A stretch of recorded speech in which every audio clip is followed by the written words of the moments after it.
देखिए, आज धरने का हमारा 100 दिन का धरना चल रहा है यहाँ नरेगा संघर्ष मोर्चा के बैनर तले। और आज जो है कि ये प्रदर्शन हम लोग इसलिए कर रहे हैं कि हमारी थाली खाली है, इसलिए ऑनलाइन जो पेमेंट हो रहा है ऑनलाइन उसमें जो है कि पेमेंट को जो है कि लगातार भेजा जाए मजदूरों के खाते में। उसके अलावा ऑनलाइन जो हाजिरी भरी जा रही है उस पर जो है कि रोक लगाई जाए। मोदी जी विश्वगुरु बना रहे हैं, आप लोग तकलीफ क्या है? अभी तकलीफ हिंदू राष्ट्र बना रहे हैं, वो तो कह रहे हैं जी, वो तो हिंदू राष्ट्र बनाने की बात कर रहे हैं भाई हिंदू राष्ट्र बनाए, लेकिन हम तो कह रहे हैं कि ये जितने लोग आए हुए हैं हिंदू ही परिवारों से हैं लोग।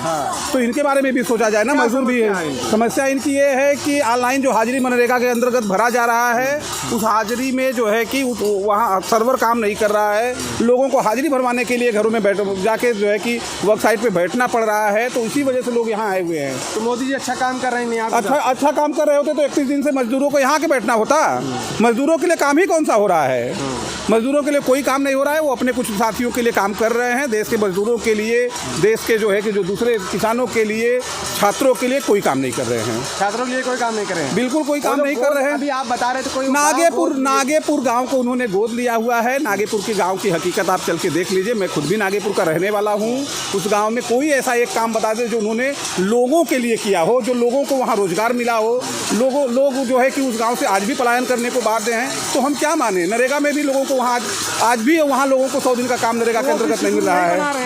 भाई विश्वगुरु वो बनाते रहे ना, हमको उससे नहीं, हमको तो काम चाहिए, हमको खाना चाहिए। गाँव में राम राज्य का हुआ कि नहीं? भाई राम राज्य का अगर कंसेप्ट ये है कि हम तो राम राज्य मानते हैं कि लोगों के थाली में खाना आ जाए, लोगों को काम मिल जाए, सबको अच्छी स्वास्थ्य की सुविधा हो जाए, सबकी पढ़ाई। मोदी जी कास्टिज्म की पॉलिटिक्स करते हैं? भाई मोदी जी कोई भी पॉलिटिक्स करे, हम मजदूरों को खाना दें।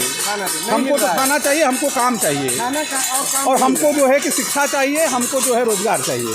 मिल रहा है कि नहीं? मिल रहा होता तो हम 31 दिन से यहाँ के क्यों बैठते भाई साहब? क्या कहना चाहेंगे लास्ट में? हम कहना यही चाहेंगे कि मोदी जी हम लोगों की बात सुनिए।